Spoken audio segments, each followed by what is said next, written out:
Good morning from Blackpool Pleasure Beach, a park that, like many other parks in the UK, is currently struggling financially, in fact, all around the world.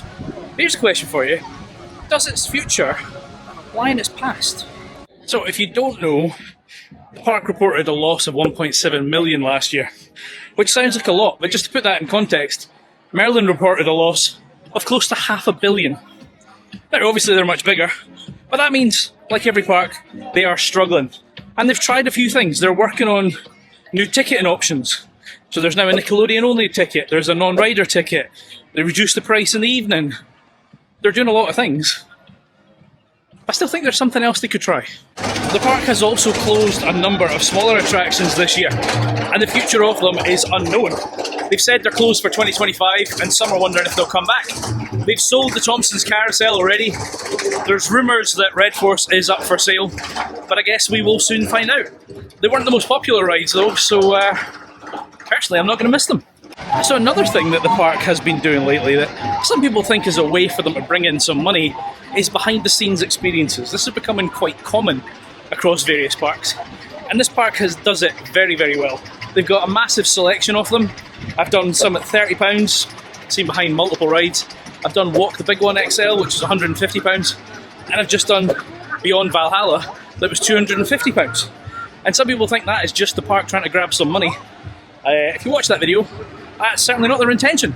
Now, like every park, it is constantly evolving. In fact, right now, River Caves, that is closed for a reimagining. Now, we don't have a timescale on when this is coming back. Some think it might be next year, some think it might be a bit longer. What is happening next year is this building site is getting turned into a brand spanking new ride, the Victus, which will be a massive Intamin gyro swing. Way bigger than anything we've got in the UK, and something I am desperate to get on.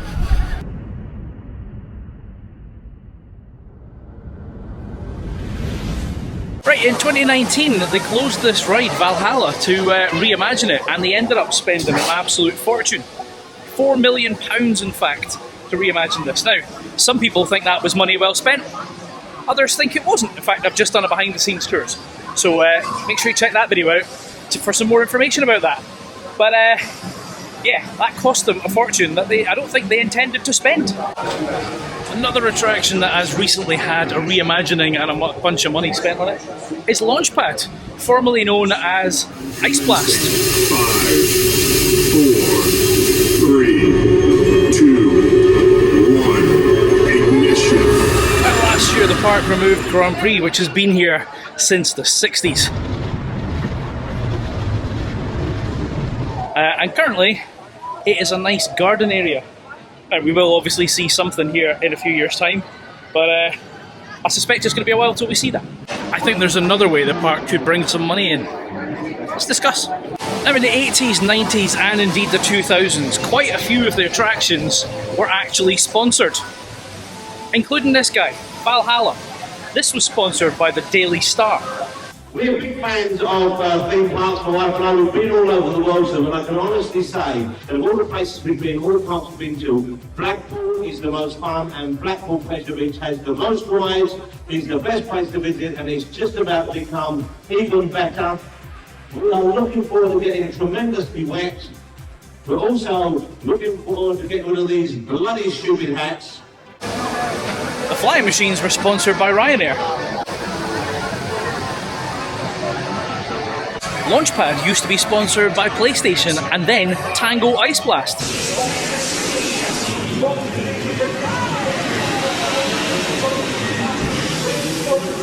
This used to be the Iron Brew Revolution.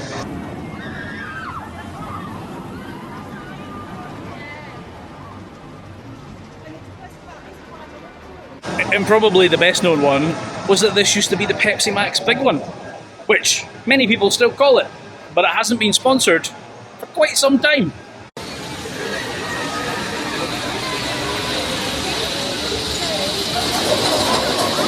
Now, I'm guessing some of you are probably sitting there thinking, well, wait a second, we've still got Nickelodeon Land, we've still got Wallace and Gromit. Surely those are sponsorships. Well, they're not. Those are intellectual properties, and they work very, very differently. So in the case of something like Nickelodeon Land here, the park pays a license to operate rides that are branded in the Nickelodeon sort of brand. Same with Wallace and Gromit. So for these IPs, it costs the park money to own that license.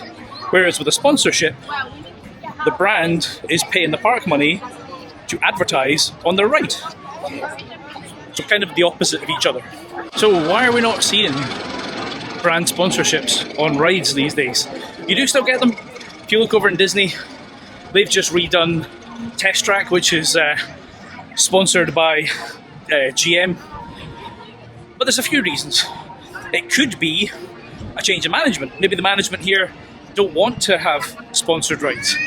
It could be a change in the industry in general, because even the brands don't have the same disposable income that they used to, in the same way the park doesn't have the same disposable income. It's also a two-way relationship. Does a park want to be associated with a ride that's maybe not the most reliable? For example, the big one, which is perfectly reliable, sometimes breaks down and has an evacuation.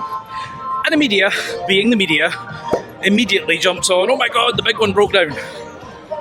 Sponsors won't want to be part of that. But that goes both ways. It's very loud music. Because what if you choose to be sponsored by a brand that then goes out of fashion? Take a look at Jaguar. Jaguar, which I can't imagine they would sponsor a Blackpool ride, when they did their rebrand and went all woke, well, they alienated a lot of people, didn't they? So, yeah, it's a two-way relationship. So I asked ChatGPT for some, suggestions for ride sponsorships. It definitely came up with some interesting ones. A Monster-sponsored Infusion. I mean, that ride is a Monster.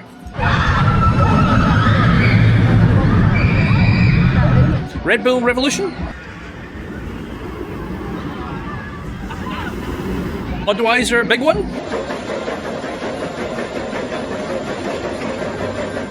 Or my personal favourite, the Greg's Grand National.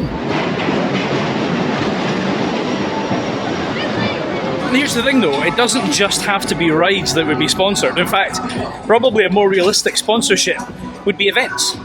So for example, Journey to Hell could be sponsored. Their late night riding could be sponsored. But they have events, their Christmas event, all that kind of stuff. Those could be sponsored instead. So I'd love to know your thoughts on this one. Do you think that the park should consider sponsorship for their rides or their events? Or do you think that would just cheapen things? In any case, it would definitely bring them in some money. And I think, like every business right now, they could do with it.